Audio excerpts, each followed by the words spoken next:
There's a new 25% management fee on your 8-month bonus. Company policy, he said, pushing the paper across his desk without looking up. I stared at the figure on the page. $15,000, reduced to $11,250. A management fee, I repeated, the words tasting strange. I'd never heard of such a thing in my 4 years with the company. Mr. Larkin finally met my gaze. Yes, Olivia. Management oversees all major projects. This fee reflects that involvement. I held the paper carefully, afraid my trembling fingers would tear it. And when exactly was this policy created? It's always been there, he said, tapping his expensive watch. Just never applied before. Budget constraints. I knew he was lying. I'd reviewed every company policy manual 3 times over during my efficiency audit. I see, I said, keeping my face neutral while something inside me cracked. And does this apply to everyone's bonuses? He shuffled some papers. I have another meeting. We can discuss this later if you have concerns. I stood, clutching the bonus statement. $3,750 gone. My daughter's asthma treatments for a year. The security deposit on an apartment without mold. The money I'd promised my mother to help with her medications. Thank you for the explanation, I said, as if he'd given one. That night, I sat on my kitchen floor, surrounded by bills, Arya's inhaler prescription, 3 late rent notices, the water damage on our ceiling that the landlord ignored, 8 months of missed bedtime stories, of mommy has to work late, had earned me this bonus. It wasn't just money, it was our escape route. But now, a quarter of it vanished into Mr. Larkin's pocket. Before I continue what happened next, thank you for listening to my story today. I'd love to know where you're tuning in from. Drop a comment below. It always amazes me how connected we are, despite the distances between us. My name is Olivia Reed. 4 years ago, I joined Sterling Analytics as a data specialist. Most people's eyes glaze over when I explain what I do, finding patterns in numbers, identifying inefficiencies, creating predictive models.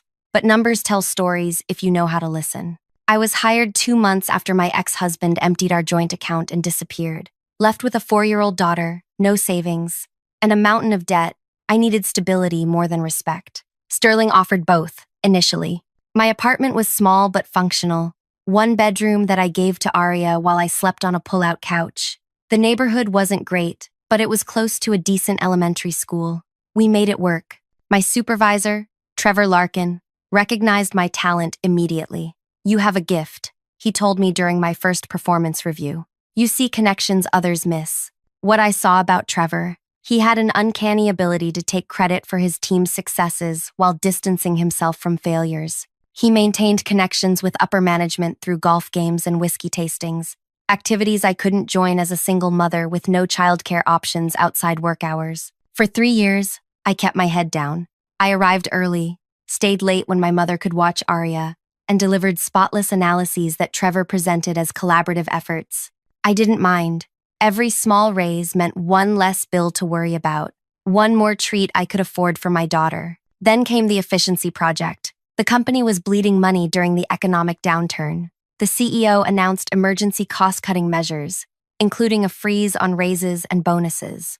Unless, he added, someone could identify substantial savings within the company itself. Trevor volunteered our department. Olivia, he said, stopping by my desk one evening as I was packing up. The CEO needs someone who can analyze everything. Supply chains, workflow, energy usage patterns, all of it. Find millions in savings. That sounds like a massive undertaking. It is, but there's a substantial completion bonus. Life-changing money, his eyes gleamed. I thought of you immediately. I should have asked more questions. I should have requested the parameters in writing. Instead, I thought of Arya's wheezing at night, of our bathroom ceiling growing black mold that no amount of bleach could permanently remove. I'll do it, I said. The project consumed 8 months of my life. I analyzed everything from the number of printers per department to the efficiency of heating systems. I created models showing potential savings from remote work policies and consolidated vendor contracts. Arya would fall asleep on our couch as I worked, her breathing machine humming beside her. My mother helped when she could, but her own health was failing. The final report identified $3.7 million in potential annual savings. When I showed Trevor, his expression shifted from shock to calculation so quickly I almost missed it. This is impressive, he said. I'll need to review it before we present to leadership. 2 days later, I sat in the back row of the conference room while Trevor stood at the front, clicking through my slides, occasionally saying, "As my team discovered," or "Our analysis shows." The CEO called it industry-changing work and authorized the promised bonus. Trevor nodded gravely, accepting congratulations while occasionally gesturing in my general direction as his analyst. I didn't care about the credit. The bonus would transform our lives.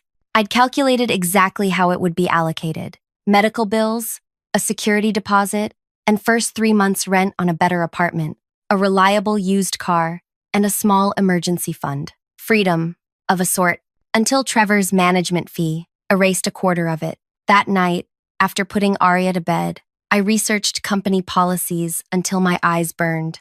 Nothing about management fees on bonuses. Nothing. I checked my employment contract again. The bonus structure was clearly defined, based on measurable savings identified, with no mention of deductions beyond standard taxes. My phone buzzed. A text from my mother. "How did it go? Did you get your bonus?" I couldn't tell her the truth. "Not yet. Still processing," I replied. "Should have it soon." I looked at my daughter's school picture on the refrigerator. Arya had her father's curly hair and my determined chin. She'd been so brave through all the moves, the tight budgets, the nights I came home exhausted, 8 years old and already understanding concepts like, "We can't afford that right now," and "maybe next month." The management fee wasn't just about money. It was about dignity, about promises kept or broken. I opened my laptop again, this time pulling up our company's financial disclosure policies, then the employee handbook section on reporting ethical concerns. Finally, the organization chart.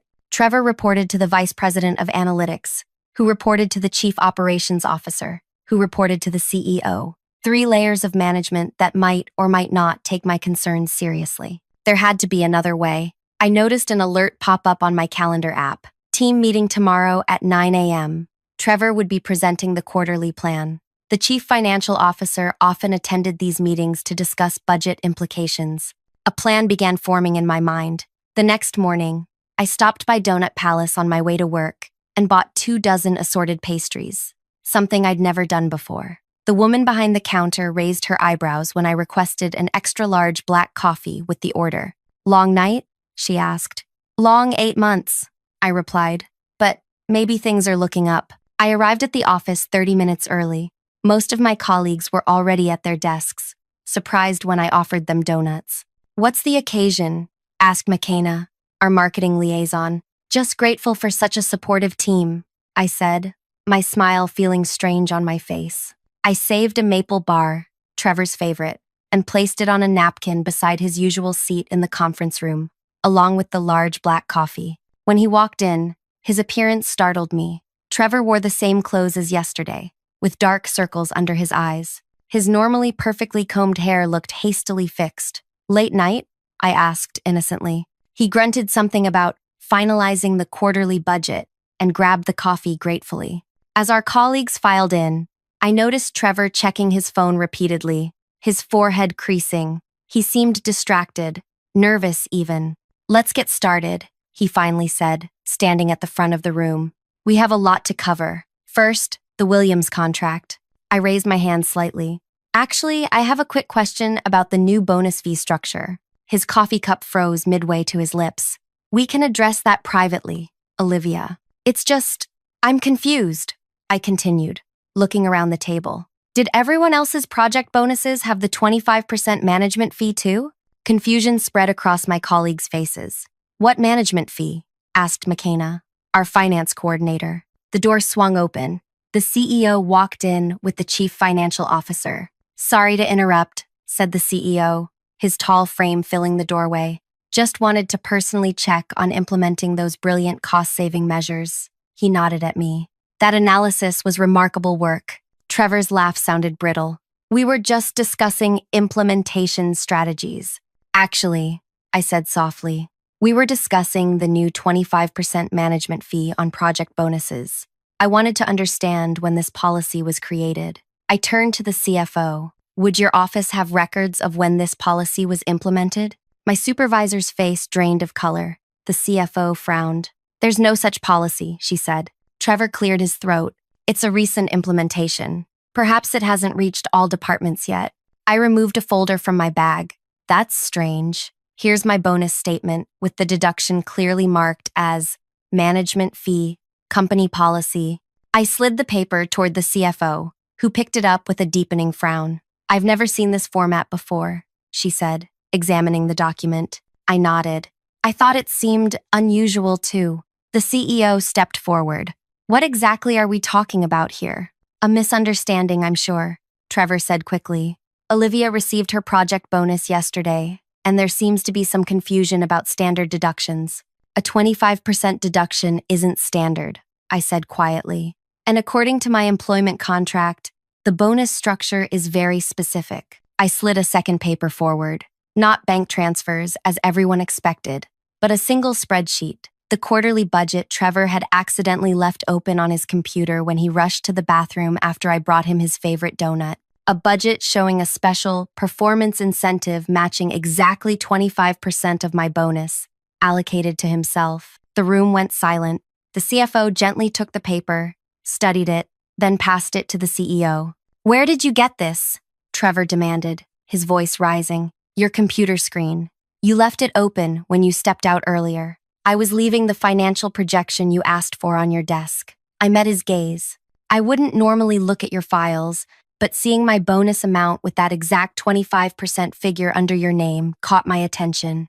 The CEO's expression hardened. Trevor, is there an explanation for this? Trevor's laugh sounded hollow. This is ridiculous. It's obviously a mistake in the spreadsheet. I was working late on budget allocations, which don't typically include redirecting portions of employee bonuses to management, the CFO interrupted. She turned to me. Miss Reed, how long have you worked here? 4 years next month, I answered. And has this happened before? Deductions from your compensation that seemed unusual?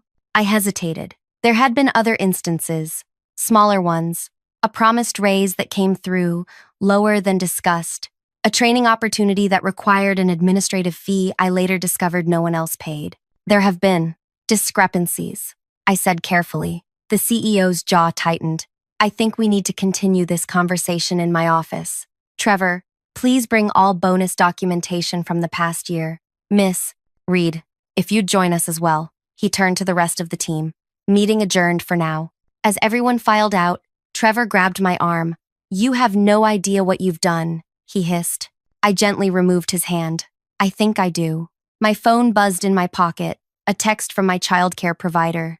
Arya had another asthma attack at school. They'd given her the rescue inhaler, but she needed to go home. I felt the familiar twist of anxiety, the impossible balance between being a mother and keeping the job that allowed me to be a mother. I need to make a call, I told the CEO. My daughter's ill.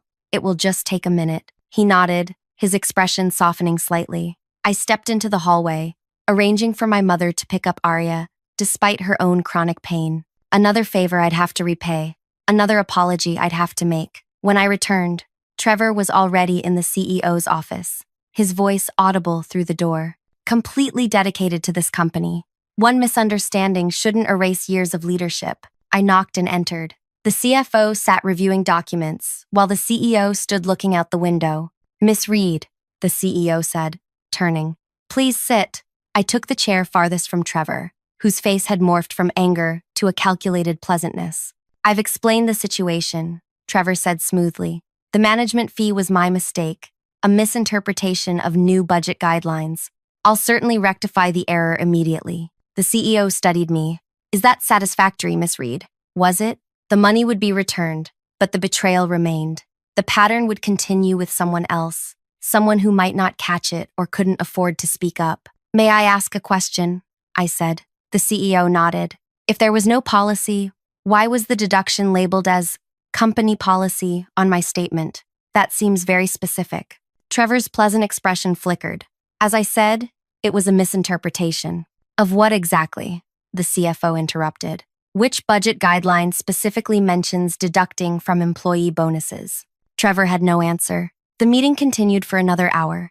I answered questions about my work on the efficiency project, about previous interactions with Trevor, about other financial discrepancies I'd noticed. By the end, the CEO asked Trevor to take a temporary leave while they conducted an investigation.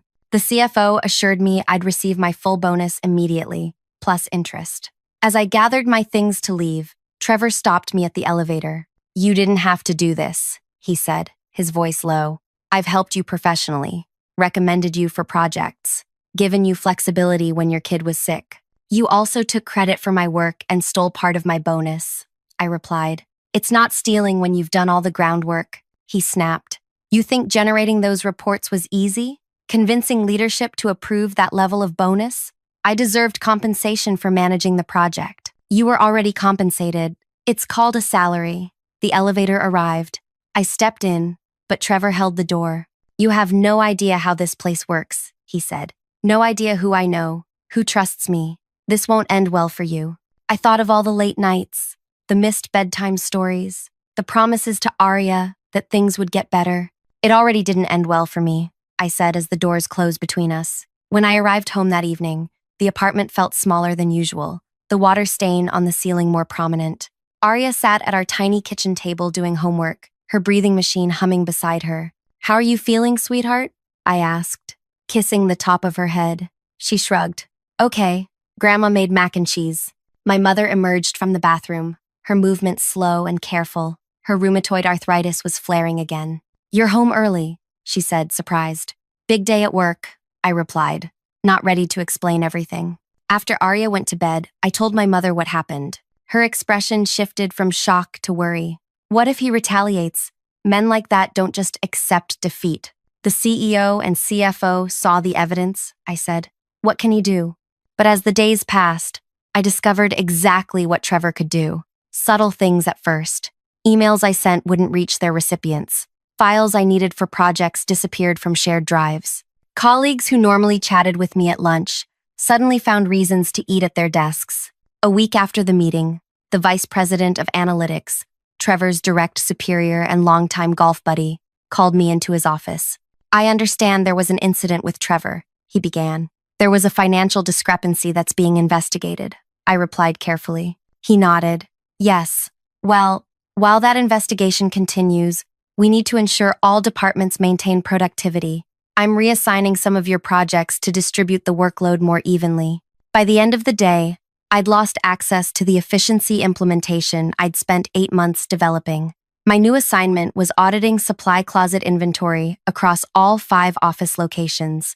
That night, I couldn't sleep. The full bonus had been deposited to my account as promised, but now my position seemed precarious. Without the visibility of important projects, how long would I remain valuable to the company? The next morning, I received an email from a name I didn't recognize, Elizabeth Torres, head of internal audit. She requested a meeting at 2 p.m. When I arrived at her office, I found a woman perhaps 10 years my senior, with close-cropped gray hair and sharp eyes. "Thank you for coming, Miss Reed," she said, gesturing to a chair.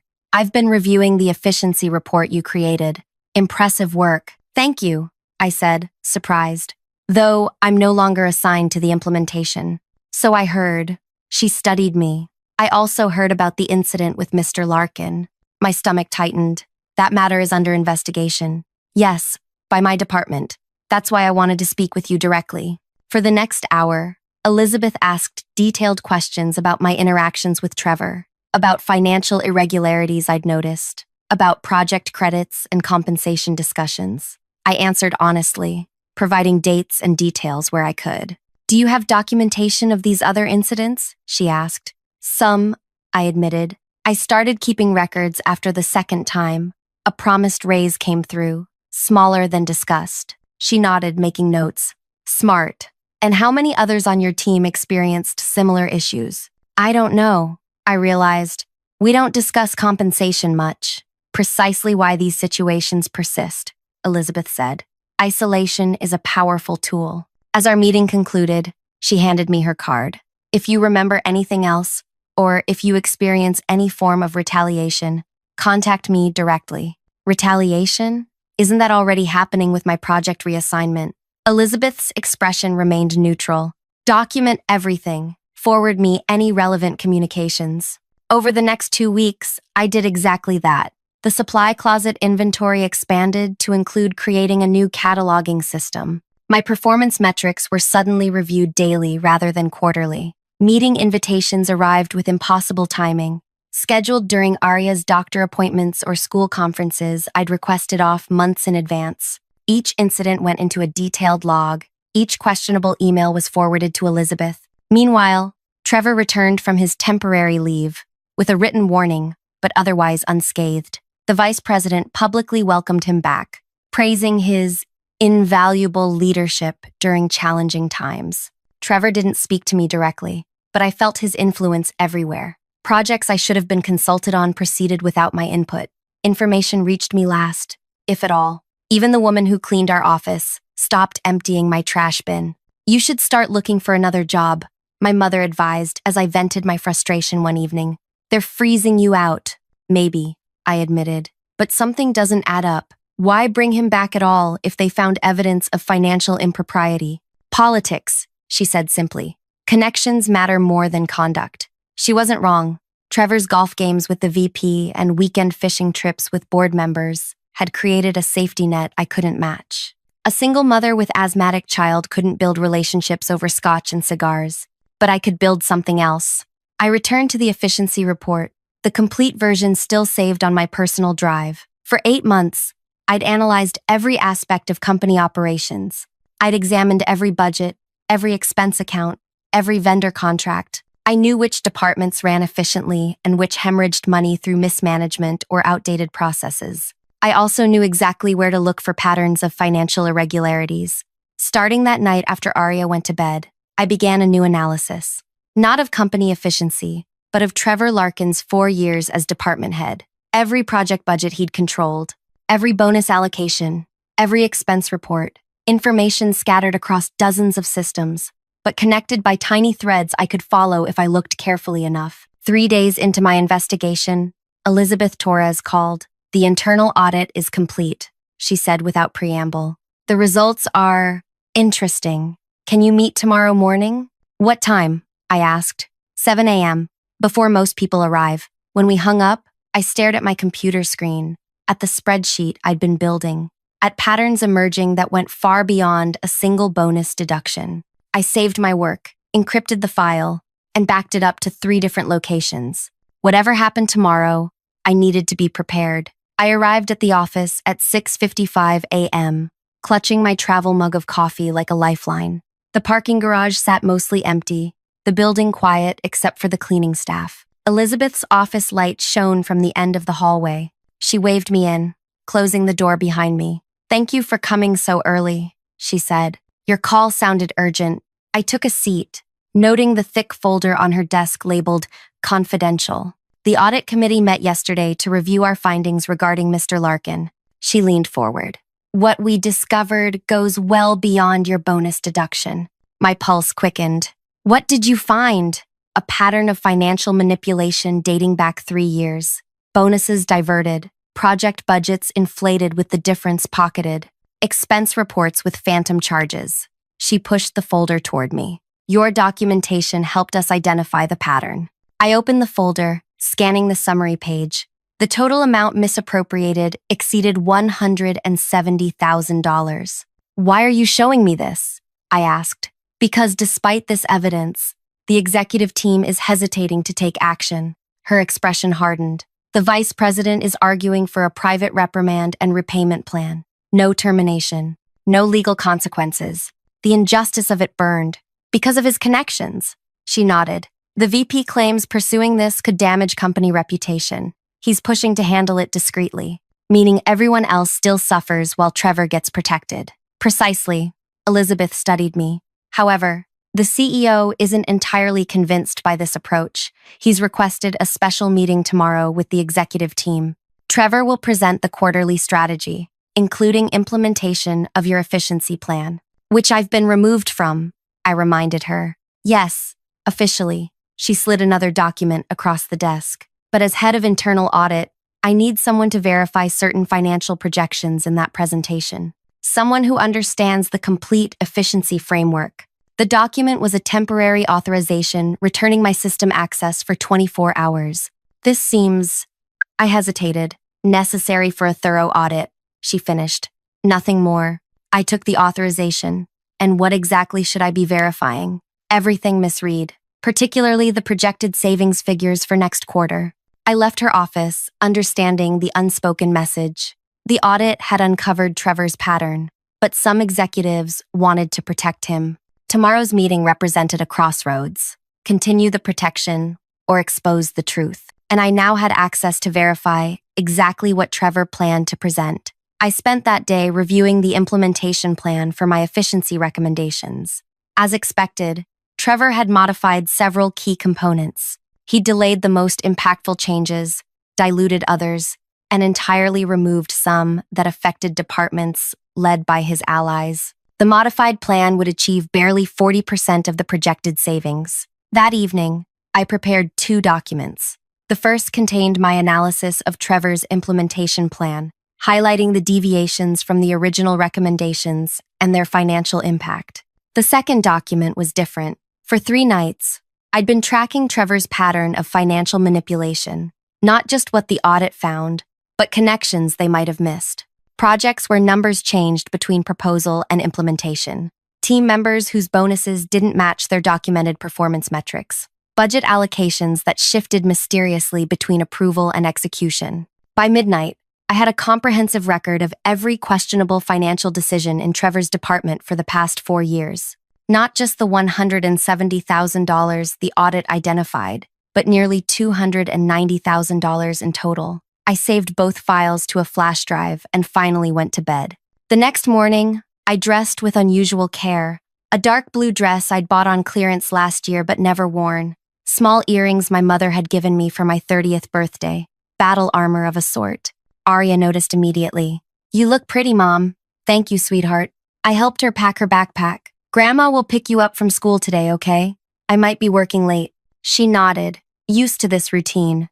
"Will we move soon? To the house with the yellow room?" The question caught me off guard. I'd shown her pictures of apartments in better neighborhoods, including one with a small yellow bedroom she'd immediately claimed as hers. "I'm working on it," I promised. "Things might change soon." At work, I reviewed Trevor's presentation once more. The executive meeting was scheduled for 2 p.m. At 1:30, Elizabeth walked past my desk, nodding slightly. At 1:45, I took the elevator to the executive floor. Flash drive in my pocket, the conference room door stood open. Executives already gathering inside.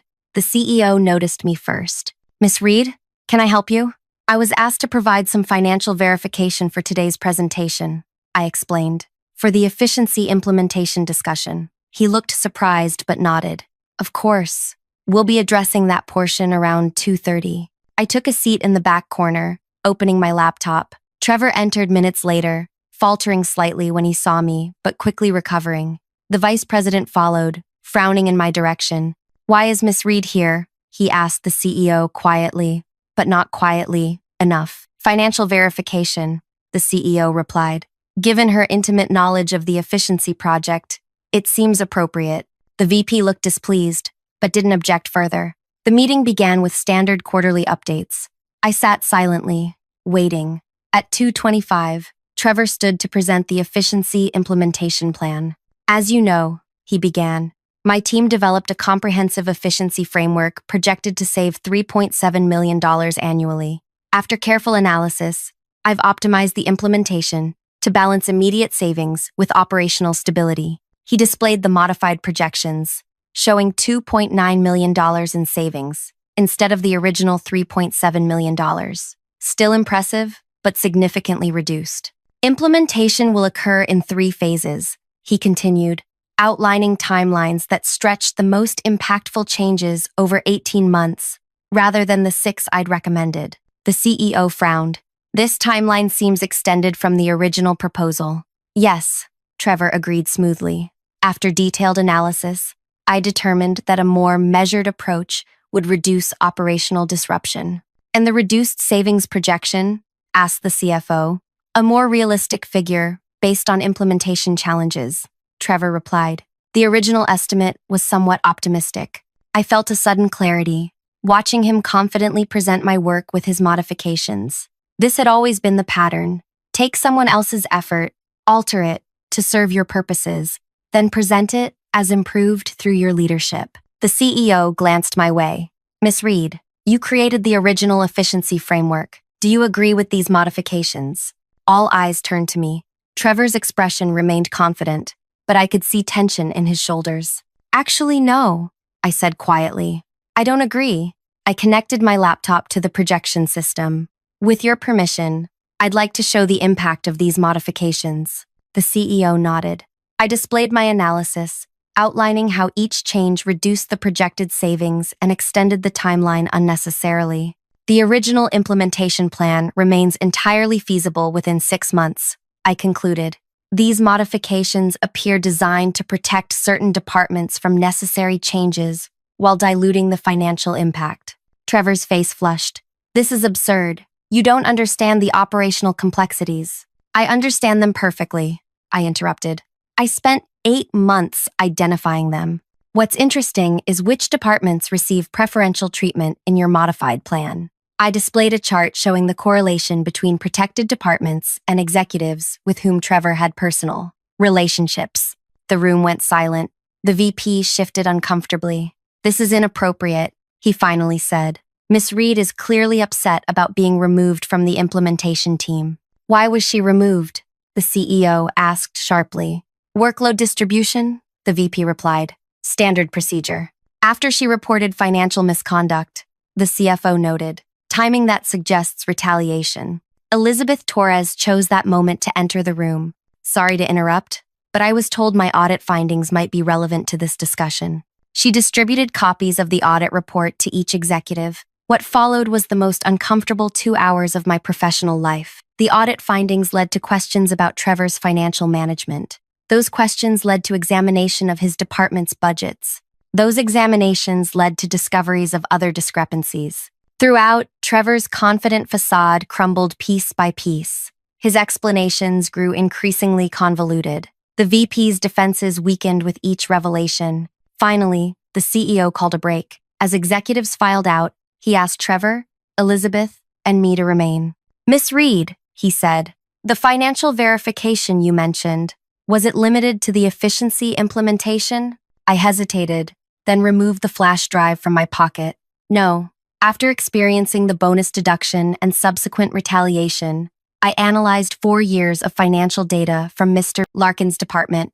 I connected the drive and displayed my findings.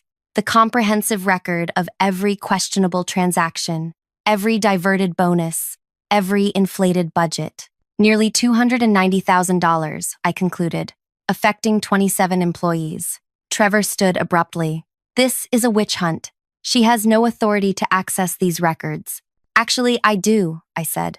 These are all projects I worked on, reports I generated, team members whose performance I evaluated. I simply connected information already available to me. The CEO's expression had grown progressively darker. Trevor, wait outside. After he left, the CEO turned to me. You've been very thorough, Miss Reed. I'm good with patterns, I said simply. 3 weeks later, I signed mortgage papers on a small house in a clean school district with good air quality. My daughter's new bedroom had yellow walls she helped paint herself. The aftermath at work unfolded quickly. Trevor was terminated immediately. The VP resigned the following week. The company filed insurance claims for the misappropriated funds and began the process of repaying affected employees. I received my full bonus plus compensation for the raised discrepancies Trevor had engineered over years. The amount was substantial, enough for a down payment on the modest house I'd never imagined owning. The CEO created a new position for me, Director of Operational Accountability, leading a team of 3 analysts. My first task was implementing the original efficiency plan, which ultimately exceeded the projected savings. Sometimes when Arya is sleeping, I sit in our small backyard and think about choices. Trevor lost everything, his job, his reputation, and possibly his freedom after the financial audit led to a criminal investigation, revealing a pattern going back much further than his time at our company. I never wanted to destroy anyone. I just wanted what was rightfully earned. I wanted my daughter to breathe easily in a home without mold. I wanted to answer her questions about money without that knot of anxiety in my chest. Power corrupts when it operates without accountability. Trevor believed his connections protected him from consequences. The VP thought company hierarchy outweighed company ethics. They were both wrong. My revenge wasn't crafty or complex. It was simply the truth, meticulously documented and presented when it mattered most. Arya starts third grade next week. Her new school has a science program she's excited about. Her asthma attacks have decreased by 70% since we moved. My mother lives in our spare room now, her medical care finally consistent. These are the real consequences, not just Trevor's downfall, but my daughter's rising health, not just financial recovery, but the breaking of a cycle of powerlessness. Not just professional advancement, but the knowledge that systems can change when people speak up. If you've stayed with my story this long, thank you. Your time and attention mean more than you know. If something in this resonated with you, please leave a comment sharing your thoughts. Have you ever faced a situation where speaking up felt impossible but necessary? How did you handle it? Every story shared helps someone else feel less alone in their struggle. And if you found value here, consider subscribing for more. We're all just trying to find our way through complicated situations. It helps to walk together.